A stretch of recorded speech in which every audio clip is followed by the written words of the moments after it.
Hello दोस्तों, कैसे हैं आप लोग। उम्मीद करता हूँ आप लोग बहुत अच्छे होंगे। आज मैं जो वैकेंसी के बारे में डिस्कस करने वाला हूँ, यह वैकेंसी आई है एसजेवीएन लिमिटेड में। एसजेवीएन मतलब हो गया सतलज जल विद्युत निगम लिमिटेड, ठीक है ना। तो ये एक government of India and government of Himachal Pradesh की जॉइंट वेंचर कंपनी है, ठीक है।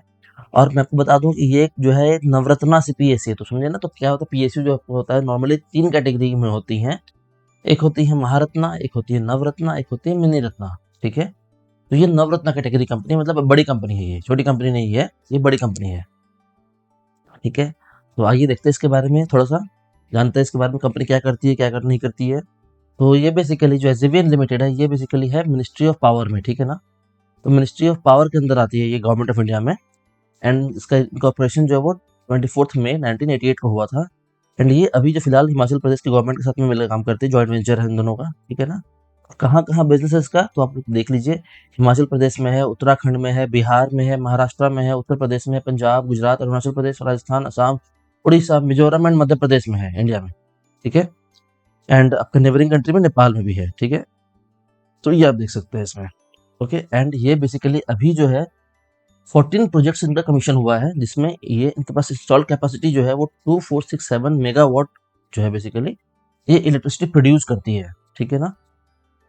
तो अगर एक बार इसका फाइनेंशियल स्टेटमेंट देख ले तो ज़्यादा क्लियर हो जाएगा पिक्चर थोड़ा सा। एक बार आइए देखते हैं।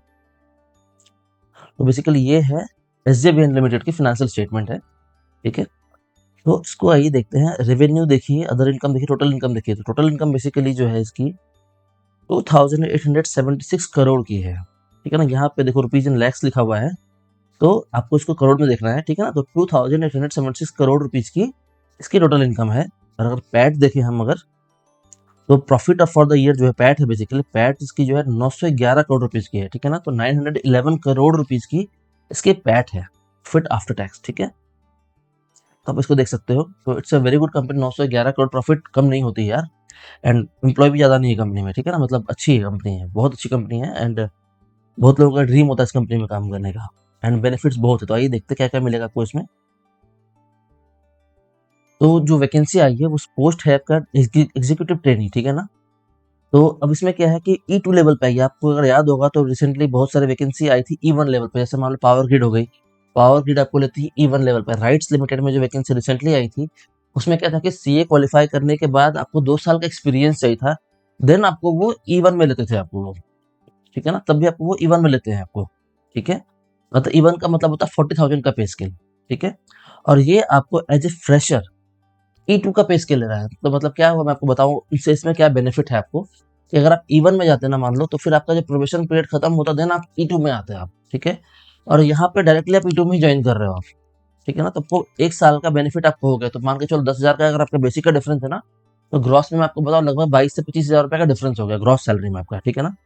तो ग्रॉस में 22 से 25,000 सैलरी आपको E1 से अधिक मिलेगा E2 में, ग्रॉस में। आपको थोड़ा समझ में अगर दिक्कत हो रहा हो तो मैं थोड़ा समझा दूंगा आपको अभी। जैसे क्या होता है, बेसिक सैलरी आपको मिलती है ना, ठीक है। अगर मान लो 40,000 का पे स्केल होता तो आपको उसके ऊपर जो है एचआरए मिलता है, ठीक है ना, डीए मिलता है, अलग अलग जो बेनिफिट है ना, तो लगभग ये डबल से थोड़ा अधिक हो जाता है ये सब जोड़ करके, ठीक है।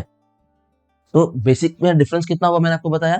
तो E1 में अगर आप कहीं जाते हैं तो आपको मिलता 40,000 का बेसिक, यहाँ 50,000 का बेसिक स्टार्टिंग होगा आपका, ठीक है ना।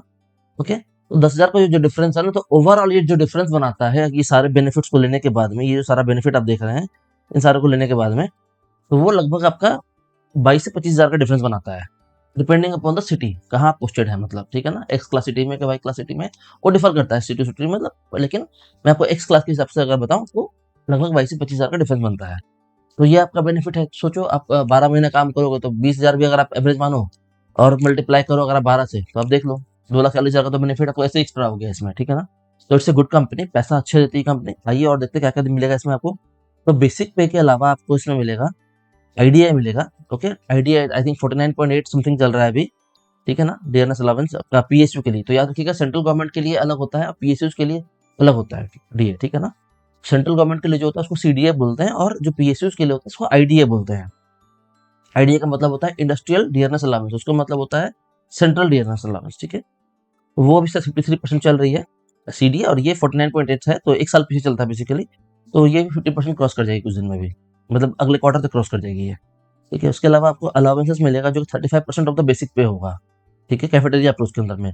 तो जो बेसिक है उसके ऊपर आप जोड़ दो 35% ये जोड़ दो, आपका आईडीए जोड़ दो उसमें आप, ठीक है ना। आईडीए आपका मान लो 49.8% वैसा कुछ जोड़ दो आप, ठीक है ना।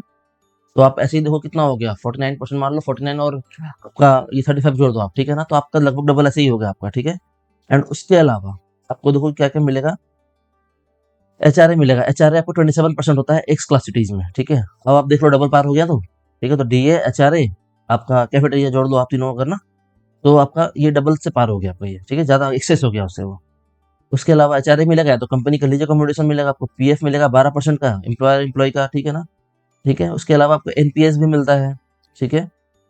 कन्वेयंस रिimbursement भी है, लिविंग कैशमेंट है, ठीक है ना। तो आपका जो लिविंग कैशमेंट होगा वो भी आपको मिलेगा इसमें पैसा, ठीक है। पीआरपी परफॉर्मेंस रिलेटेड पे तो आपको बोनस काफी अच्छा मिलेगा, बिकॉज आपका इसमें प्रॉफिट अच्छा है, 9 से 11 करोड़ का प्रॉफिट है, ठीक है। तो रिसेंटली और भी जो पीएसयू की वैकेंसी आई थी, नवरत्ना थे बट उसका प्रॉफिट कम था, तो उसमें आपको परफॉर्मेंस रिलेटेड पे जस्ट लाइक बोनस होता है बेसिकली ये, तो उसमें वो कम होता, आपका उसमें बेसिक भी कम था और आपका बोनस भी उसमें कम था, ठीक है। सो आई ऑलवेज टेल कि रेलवे पीएसयू को थोड़ा सा अवॉइड करो ज्वाइन करने में, मतलब first do not give it first preference to join railway PSU, ठीक है। सबसे कम पैसा वो जनरली वही देते हैं, ठीक है। एंड उसके बाद आप देखो इसमें, हाँ बट पोस्टिंग उसमें अच्छी मिलती है। रेलवे पीएसयू में क्या है कि आपको शहर का पोस्टिंग अच्छा मिलता है, सर राइट्स वगैरह में अगर आप जाओगे तो पोस्टिंग बहुत अच्छी मिलेगी आपको, ठीक है। तो अब ये देखते हैं इसमें, ठीक है ना। तो कन्वेंस रिम्बर्समेंट है, लिव इनकैशमेंट है, पीआरपी है, medical facility for self dependence है। हाँ मैं आपको एक चीज और बता दूं, जो भी पीएसयू में अगर आप जाते हो ना, मेडिकल आपका जनरली अनलिमिटेड होता है। किसी भी प्राइवेट कंपनी में जाओगे ना, अनलिमिटेड नहीं देता, आपको एक ब्रैकेट देगा, उसमें सिर्फ आप कवर होंगे, आपकी वाइफ कवर होंगे, मतलब बहुत लिमिटेड होता है उसमें। बट इसमें ऐसा नहीं होता पीएसयू में। पीएसयू में मतलब कि आपके ऊपर डिपेंडेंट जो भी हैं, ठीक है ना, आपके आप हो गए, आप तो हैं ही सेल्फ, आपके पेरेंट्स हो गए, ठीक है ना, दोनों पेरेंट्स मम्मी पापा हो गए आपके, ठीक है, आपके बच्चे हो गए, ठीक है ना। मान लीजिए बच्चे अगर है तो, नहीं है तो कोई बात नहीं, ठीक है। तो इस तरह से बेसिकली और भी आपके ब्रदर सिस्टर है, आपके डिपेंडेंट है, मान लीजिए अगर आप पे मतलब वो भी एज कम है उनका, ठीक है ना, तो आपको वो भी हो गए, ठीक है ना, इसमें कवर्ड हो गए। वो सारा अनलिमिटेड होता है, कोई भी लिमिट नहीं है इसमें मेडिकल फैसिलिटी में, अनलिमिटेड। अगर 25 लाख रुपए भी खर्च होगा ना, 25 लाख रुपए खर्च मिलेगा आपको। 1 करोड़ रुपए खर्च होगा ना, आपको 1 करोड़ देगी कंपनी। अब सोचो अगर वो आप जोड़ दो ना सीटीसी में, अगर आप उतने रुपए का इंश्योरेंस कराने जाओ, ठीक है, सोच लो आपको सीटीसी और कितना बढ़ेगा। तो गवर्नमेंट में हमेशा ना क्या बोला जाता है कि आपको जो सीटीसी मिलता है वो हमेशा मिनिमम सीटीसी बोला जाता है इसमें, बिकॉज मैक्सिमम का तो इसमें कोई लिमिट नहीं है ना, इट कैन गो एनीवेयर, ठीक है। तो it's a very good thing, ठीक है ना, मतलब गवर्नमेंट में काम करने का मतलब आप मेडिकल के पॉइंट ऑफ व्यू से ना आप टेंशन फ्री रहोगे आप यार। और क्या चाहिए आजकल डेट में, तो आपको पता ही है मेडिकल में कितना मतलब लूट मचा हुआ है, ठीक है। उसके बाद क्या है कि on successful completion of the training period, आपको 1 साल का जो ट्रेनिंग पीरियड होगा, बेसिकली प्रोबेशन पीरियड आपका 1 साल का होगा। उसके बाद आपको जो इसमें रेगुलराइज किया जाएगा, प्रोबेशन पीरियड बेसिकली 1 साल का होगा। एंड उसके बाद आपको 3% का इंक्रीमेंट मिलेगा। वो गवर्नमेंट में आप आईएएस भी हो अगर ना, आईएएस हो आईआरएस हो, हर किसी को 3% का ही इंक्रीमेंट मिलता है, इससे ज्यादा किसी को नहीं मिलता, ठीक है। तो इट्स लाइक दैट, ठीक है। तो इसलिए वो तो स्टैंडर्ड है। बट हाँ इसके अलावा क्या होता है, आपको डीए मिलता है, ठीक है। तो डीए आपका बढ़ता जाता है, तो मान के चलो ओवरऑल साल में आपका 7 से 8% का लगभग इंक्रीमेंट हो जाता है, मतलब लगभग मान के चलो, बिकॉज आपका डीए जो है हर क्वार्टरली बढ़ता है, ठीक है, बढ़ता है जनरली। एक आध बार कभी कम होगा तो 0 पॉइंट समथिंग कम होगा, बट उससे ज्यादा कम नहीं होगा, ठीक है, ऐसा है। हम्म। तो इट्स अ गुड थिंग। आगे बढ़ते हैं और वैकेंसी देखते हैं। वैकेंसी क्या है, फिनांस में वैकेंसी आई है। सीए अप्लाई कर सकते हैं, सीएमए अप्लाई कर सकते हैं, या फिर एमबीए अगर आपने किया हुआ स्पेशलाइजेशन इन फाइनेंस, रेगुलर होना चाहिए, बात याद रखिएगा, ठीक है ना, रेगुलर होनी चाहिए। टोटल मिला के 20 वैकेंसी आई है, ठीक है। तो कैटेगरी वाइज एक बार अगर आप देखते हैं इसमें, तो देखिए कैटेगरी वाइज कितना है। तो अनरिजर्व में जनरल कैटेगरी के लिए 9 वैकेंसी है, ओबीसी के लिए 6 वैकेंसी है, एससी के लिए 2 वैकेंसी है, एसटी के लिए 1 वैकेंसी, ईडब्ल्यूएस के लिए 2 वैकेंसी है, ठीक है। तो आगे बढ़ते हैं। तो उसने बताया, इसमें बताया हुआ है कि जो भी डिग्री है आपका, अगर एमबीए, अगर आप एमबीए हैं तो एमबीए होकर अगर आप अप्लाई कर रहे हैं इसमें, तो आपको रेगुलर कोर्स होना पड़ेगा, ठीक है। सीएसीएमए के लिए ये चीज नहीं है, तो वहाँ पे एक्सेप्ट लिखा हुआ है ये, ठीक है। उसके अलावा अगर आप एमबीए क्वालिफाई करके आ रहे हैं इसमें आप, ठीक है ना, तो आपको जो है यहाँ पे परसेंटेज फॉलो करना पड़ेगा। द कैंडिडेट हैव स्कोर्ड, आपको जो 50% होना चाहिए एससी एसटी पीडब्ल्यूडी के लिए, तो ही आप अप्लाई कर सकते हैं। 55%, 55% होना चाहिए आपको, बाकी आप जनरल ओबीसी में अगर आप आते हैं तो, ठीक है। और सीएसीएमए के लिए just pass is more than enough, ठीक है, और कुछ नहीं चाहिए आपको इसमें, ठीक है। तो ये आपका एज रिलैक्सेशन हो गया कैटेगरी वाइज, ठीक है ना। आगे बढ़ते हैं। सिलेक्शन प्रोसेस क्या होगा बेसिकली इसमें, हाँ मैं आपको और बता दूं, चलो आगे देखते हैं। अभी पहले इसमें सिलेक्शन प्रोसेस इसमें क्या है कि एलिजिबल कैंडिडेट जो है उसको मतलब बेसिकली सीबीटी देना होगा, ग्रुप डिस्कशन भी है, पर्सनल इंटरव्यू भी है, ठीक है ना। तो ग्रुप डिस्कशन और पर्सनल इंटरव्यू दोनों, तो आप मेरे ये वीडियो को पूरा देखिएगा, तभी आपको थोड़ा डिटेल में समझ में आएगा सब चीज़ों के बारे में, मैं आपको बताऊंगा बहुत चीज़ों के बारे में भी, ठीक है। तो जीडी प्लस पी आई है एंड उसको वेटेज दिया हुआ है इसमें। सीबीटी का स्कोर 75% होगा, जीडी का 10% होगा एंड पर्सनल इंटरव्यू का 15% होगा। एग्जाम होगा बेसिकली 2 घंटे का, आपका फॉर्मेट ऑफ क्वेश्चन होगा 150 क्वेश्चन होगा, इसमें इंग्लिश एंड हिंदी में क्वेश्चन होगा, 120 क्वेश्चन होगा प्रोफेशनल पार्ट में, 30 क्वेश्चन होगा आपका जनरल अवेयरनेस, मतलब जनरल एबिलिटी हो गया, लॉजिकल मैथ्स हो गया, रीजनिंग हो गया, इंटेलिजेंस हो गया, ठीक है ना। तब आपको मैं बताऊं इसमें कि आपको मैं अगर रिसेंटली एग्जाम दूं ना, तो कॉमर्स जॉब एग्जाम्पल अगर देता हूँ, तो कॉमर्स जॉब अकेडमी बेसिकली जो भी है, उनका भी जस्ट मैंने देखा था, मतलब परफॉर्मेंस अभी उनका जो होगा ना, कि जो बच्चों ने क्लास लिया था उनसे, मैंने उनका देखा कि जो एग्जाम में क्वेश्चन आया था ना मैथ एंड रीजनिंग के लिए भी, ठीक है ना। देखो टेक्निकल पार्ट तो मैच करता ही है, तो मैं इसके लिए उसको ज्यादा डिस्कस कभी नहीं करता, बिकॉज टेक्निकल आप खुद क्वालिफाइड सीसीएम हो, आप नोट्स भी पढ़ते हो, टेक्निकल वहां से क्वेश्चन आता ही है, ठीक है। मैं उसके अलावा मैं बता रहा हूँ आपको जो नॉन टेक्निकल पार्ट है, जो थोड़ा सा बच्चों को डर लगता है, इसलिए मैं उस पर थोड़ा सा डिस्कस करता हूँ। Out of 25 questions of mathematics quantitative aptitude, ठीक है ना, 20 question were same to same बोल सकते हो, जस्ट नंबर भी किसी में सेम था एंड किसी में सेम नंबर भी सेम आया था, मतलब पूरा क्वेश्चन का एक एक क्वेश्चन का नंबर तक सेम आ गया था। एंड रीजनिंग में out of 25 questions there were 23 question were same to same, मतलब सिमिलर एकदम पूरा मान सकते हो आप उसको, पूरा वैसा। तो ये होता है, अगर मैं आपको सही बताऊं कि अगर आपको पीएसयू का एग्जाम क्वालिफाई करना है ना, तो do not wait for the, होता है ना कि मतलब जब नोटिफिकेशन आएगी तो मैं तैयारी करने जाऊंगा, भाई लोग ऐसे है ना यहाँ पे, पहले से तैयारी करते हैं, ठीक है। देखो तैयारी मोर और लेस सबका सिमिलर ही होता है, ठीक है ना।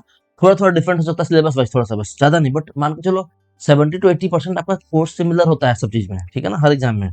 मैथ्स और रीजनिंग तो यार बाय डिफॉल्ट सेम है हर एग्जाम के लिए, बाय डिफॉल्ट सेम है वो, ठीक है ना।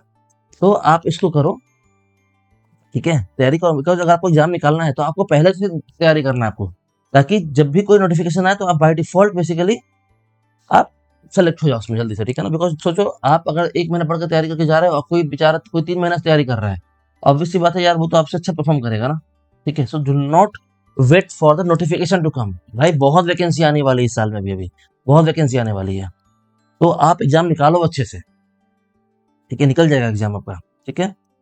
और उसमें बता रहा है कि नो निगेटिव मार्किंग, सबसे बड़ी बात तो यार ये है, नो निगेटिव मार्किंग, क्या चाहिए आपको और, ठीक है, मतलब मारते चलो आप, एकदम हो जाएगा आपका, ठीक है। ये सब तो क्वालिफाइंग से तो कुछ होता नहीं है, बिकॉज ये क्वालिफाई करने के बाद क्या होता है, बट आपको तो कट ऑफ में आना पड़ेगा, टॉप जो कैंडिडेट होंगे उसी को लेंगे, तो मैटर नहीं करता। तो कैंडिडेट विल शॉर्टलिस्ट अंदर से 1:5, तो हर एक वैकेंसी के लिए 5 लोगों को बुलाया जाएगा बेसिकली, मतलब 20 वैकेंसी है तो 100 लोगों को बुलाया जाएगा। टेस्ट सेंटर कहाँ कहाँ पे होगा, न्यू दिल्ली होगा, चंडीगढ़ होगा, ईटानगर होगा, देहरादून होगा। अच्छा मैं आपको एक बात और बताऊं आपको कि कॉमर्स जॉब अकेडमी से रिसेंटली 8 बच्चों ने यूपीएससी का जो एडी कॉस्टर एग्जाम हुआ था उसमें उन्होंने क्वालिफाई किया था, ठीक है, रिटर्न एग्जाम क्वालिफाई किया था, और सिर्फ एक बच्चे ने ही लिया था अल्टीमेटली मॉक इंटरव्यू, तो उसका मॉक इंटरव्यू भी निकल गया बेसिकली। एंड हुडको के लिए भी जो है 2 बच्चों ने दिया था, मतलब क्लासेस लिया था वहाँ से, तो एंड 2 बच्चों का ही सिलेक्शन हो गया पूरा का पूरा, उन्होंने मॉक इंटरव्यू भी लिया था, तो मॉक इंटरव्यू का भी सिलेक्शन हो गया। एंड और भी कई लोग, मतलब जो भी रिसेंटली आए थे एग्जाम हुए तो लोग सिलेक्शन होते जा रहे हैं, तो मतलब मैं ये देख रहा हूँ कि बहुत अच्छा पढ़ा रहे हैं वो लोग। एंड आप उनका देखोगे ना अगर मैथ्स एंड रीजनिंग का भी, तो मैं आपको बताऊँ कि अनलिमिटेड व्यूज दे रहे हैं वो, unlimited view with 1-to-1 query solving, ठीक है। यार ये पूरे इंडिया में अभी आज के डेट में कोई नहीं दे रहा, ठीक है ना, मैं आपको बताऊं, ठीक है। तो you can go for them basically, मतलब आंख बंद करके आप चले जाओ, it's a very good study material they have, and उन्होंने सैंपल भी लगाया हुआ है। क्या मैंने ज्यादातर ये देखा ना, बच्चे क्या बोलते हैं, सर अभी तो नोटिफिकेशन एग्जाम डेट जब अनाउंस होगा तो तैयारी करेंगे, भाई उसमें नहीं होता फिर, ठीक है ना, बिकॉज लोग यहाँ तैयारी करने में लगे हुए हैं पहले से, तो आप उसका वेट मत करो, आप उससे पहले तैयारी करो एंड आप एग्जाम निकाल लोगे, यू कैन टेल यू। वैसा कुछ नहीं, बिकॉज आप क्वालिफाइड सीए हो तो आपको पता तो पहले से ही है, बस थोड़ा सा अच्छे से रिवाइज करना, बिकॉज आपने जो पढ़ा है वो सब्जेक्टिव मटेरियल पढ़ा है ना, सब्जेक्टिव के हिसाब से पढ़ा है, इसमें आपको एमसीक्यू के पॉइंट ऑफ व्यू से पढ़ना है आपको इसमें, ठीक है ना। For that you need a notes properly, because क्या होता है, नहीं तो नहीं कर पाते हो, बिकॉज क्या है ना, दोनों का देखने का तरीका अलग होता है, नोट्स का रिवाइज करने का तरीका अलग होता है, और इनका जो नोट्स है ना प्रॉपर वो बनाया हुआ है, पूरा एक्सपीरियंस प्रोफेशनल जो इन्होंने खुद कमेंट में एग्जाम में टॉप किया हुआ है उन्होंने ही बनाया हुआ है इसमें, ठीक है। एंड आपका जब रिटर्न एग्जाम निकल जाए तो आप इनके फिर मॉक इंटरव्यू भी ले लो आप, I can assure you 99% selection आपका हो जाएगा। तो अभी तक तो मैंने वही देखा कि मतलब लगभग सबका सिलेक्शन हो ही गया है, जिन्होंने भी इनसे मतलब वो लिया था, ठीक है। तो आगे देखते हैं, फाइनलाइजेशन ऑफ मेरिट है, चलो ठीक है हो गया, तो और सब तो कुछ नहीं। प्लेसमेंट कहाँ पे आपको होगा बेसिकली, तो जहाँ पे बेसिकली आपका दे सकते हैं वो कहीं भी दे सकते हैं। हाँ इंपॉर्टेंट चीज इसमें एक एग्रीमेंट बॉन्ड है बेसिकली आपका, बॉन्ड का मतलब ये नहीं होता कि पैसा देना पड़ता है पहले कुछ भी, नो, जस्ट एक साइन करना पड़ता है कि आप 3 साल सर्विस करोगे यहाँ पे एटलीस्ट, 3 साल के पहले आप नहीं छोड़ सकते, तो छोड़ना ऐसे भी क्यों है भाई? जब आपको लाख रुपए के ऊपर का सैलरी मिलेगा आपको, छोड़ना ऐसे भी क्यों है? तो it is just a formality, ठीक है? कि भाई आप बिकॉज़ वो भी आप पे खर्च करते हैं ना, तो वो चाहते हैं कि भाई आप टिको, अच्छे से काम करो। मतलब उनको फिकल माइंडेड लोग नहीं चाहिए, ठीक है ना? उनको चाहिए सीरियस लोग चाहिए।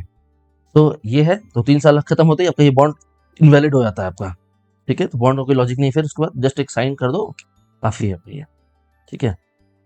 How to apply? तो उसके वेबसाइट से अप्लाई करना है आपको बेसिकली जा करके, डिटेल लिखा हुआ है यहाँ पे भी। डेट ऑफ कमेंसमेंट तो 28 अप्रैल 28th ऑफ अप्रैल से स्टार्ट होगी ये वैकेंसी, ठीक है ना? एंड क्लोजिंग डेट जो 18th मई का है। फॉर्म कैसे भरना है अगर वो भी देखना तो कमेंट करके बता दीजिएगा आप इसमें, मैं उसके लिए एक अलग वीडियो बना दूंगा, ठीक है?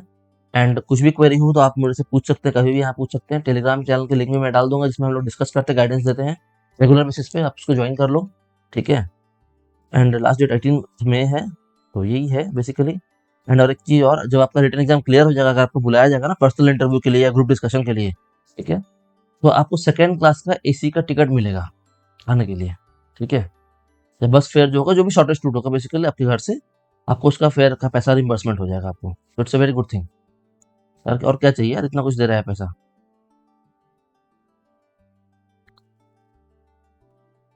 ठीक है? तो ये था बेसिकली वैकेंसी के बारे में। तो जो भी क्वेरी हो तो आप मेरे से पूछ सकते हैं, ठीक है ना? एंड कोई भी सजेशन चाहिए तो you can come to comment करो, मैं कोशिश करूंगा सब कमेंट के सारे कमेंट्स का रिप्लाई करूं। एंड आप टेलीग्राम चैनल ज्वाइन जरूर कर लीजिएगा यहाँ से, so that you can get a guidance on other vacancies also, and तैयारी कैसे करते हैं, कैसे प्रिपरेशन करते हैं, सब कुछ आपको इसमें मिलेगा। Okay, bye bye, thank you, take care.